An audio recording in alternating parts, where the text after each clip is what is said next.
Stephen Nathan. It's our last chat of the year. In fact, tomorrow is the final broadcast of the Biz News Power Hour. It's only right. We all have to have a holiday sometime.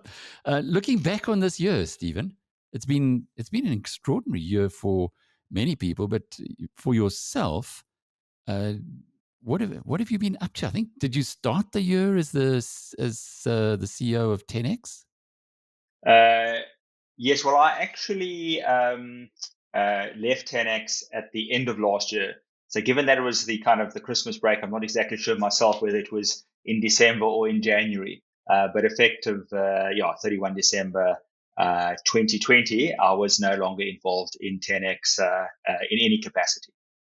So you've been on gardening leave for the whole of 2021, which is really, I know you have moved house, but have you done a lot of reading? How have you applied this time?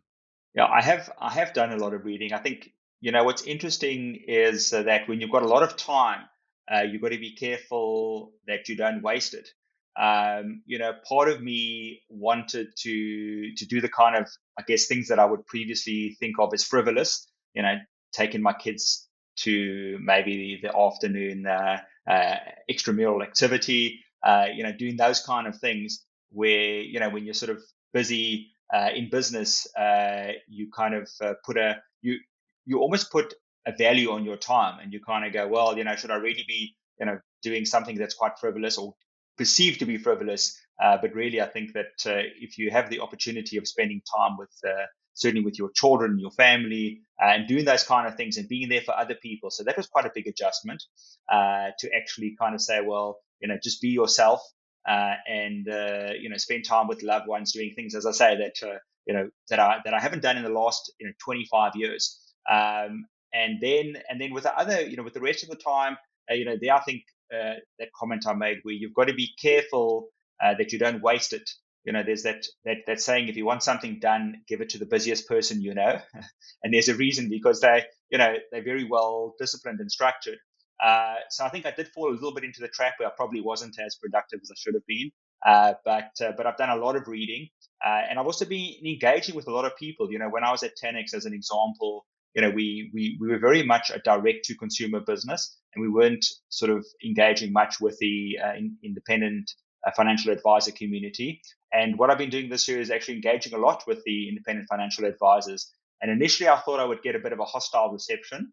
10X being more of a direct model, and highlighting some of what we believe is the poor practices within the financial services industry. Not that financial advice per se is a poor practice, but a lot of the upfront commissions and the heavy selling, the kind of selling rather than advising and rather than acting in the client's best interests.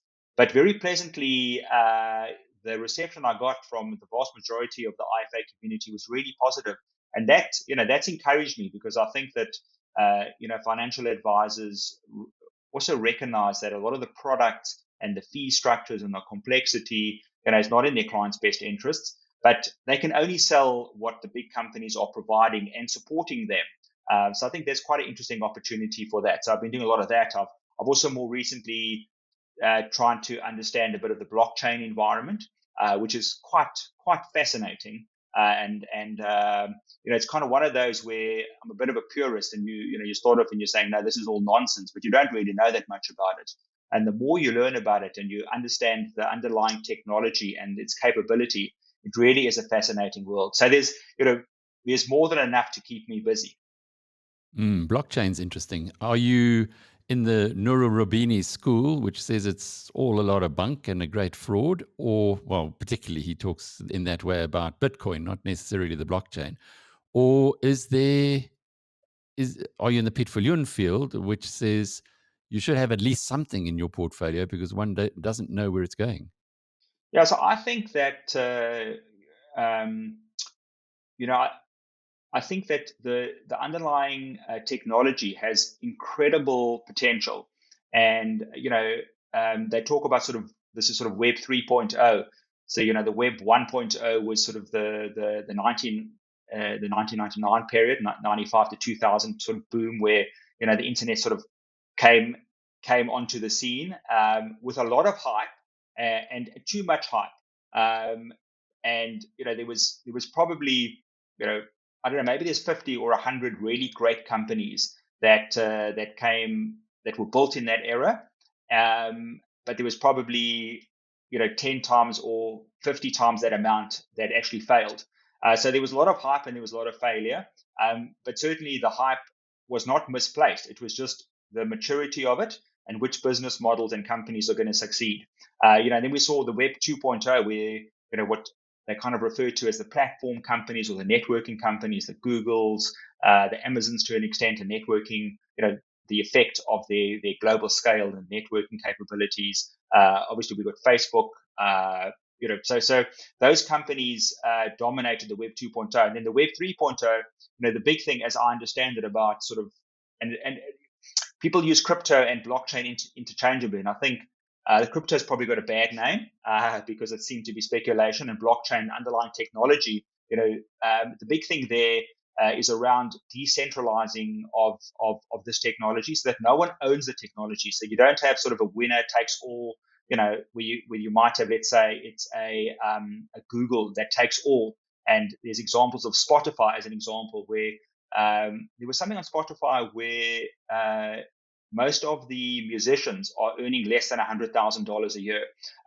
So the vast majority of the spoils of sort of Spotify is going to the owners, the shareholders of Spotify, and they would look to decentralize that and say, well, let's give the musicians, the people that are contributing to it, a much greater share of this. And that also falls into sort of the sharing economy. And I think there's an enormous amount of potential, within blockchain, within the blockchain technology. But it's going to be like the internet, where there are a few winners, there are many losers. There's going to be fraudulent activity. There's already been fraudulent activity, kind of in crypto, and wallets being stolen and hacked. And and unfortunately, that's not the technology per se. That's human nature.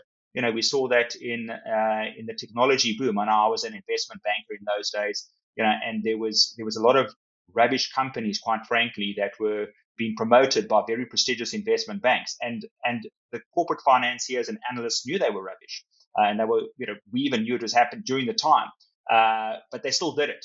So it's not as though this sort of fraudulent activity is reserved to crypto. I think it's human nature. So I think it's an enormously successful. How you play it is very difficult because I'm not sure the number, but there's several thousand coins out there, because almost for every blockchain technology there's an underlying coin to support it. So there's and there you're going to get, once again, you're probably going to have something like a 90% plus failure rate. So I think that at a sort of a big picture level, I think it's a really exciting technology. I do think that people should be allocating probably 5% to maybe 10% of their portfolio to this in some kind of a diversified way. I haven't yet worked out myself how exactly to do it, but I think the point is it's something that you shouldn't ignore, and we should all try and educate ourselves on actually what it means. What is the underlying technology? What's really going on here, as opposed to the hype about, people are trading Bitcoin and there's sort of 15-year-olds, making a lot of money and potentially losing a lot of money. I think that's the sideshow, but there's really, I think, a revolution taking place that will be incredibly exciting. So, even if it's not as an investor, just we should all be a little bit educated in, what this technology is and what the potential is. Yeah, it's a whole new world that one needs to immerse oneself in. If you now look ahead to 2022, one hopes that Omicron or Omicron, depending on how you want to pronounce it, is another way that the virus is mutating to eventually live with human beings and us to live with it. And if that were the case, would that not make for certainly make for a more normal world, but would it not make for a perhaps better economic performance from this country and around the world in 2022? And how would you rate those chances? I think the chances are high. I think it was today there was a New York Times article. In fact, it was all about fatigue. That around the world, people have got COVID fatigue. We're just tired of lockdowns. We're tired of social distancing, being deprived of livelihoods, being deprived of entertainment, human contact, etc.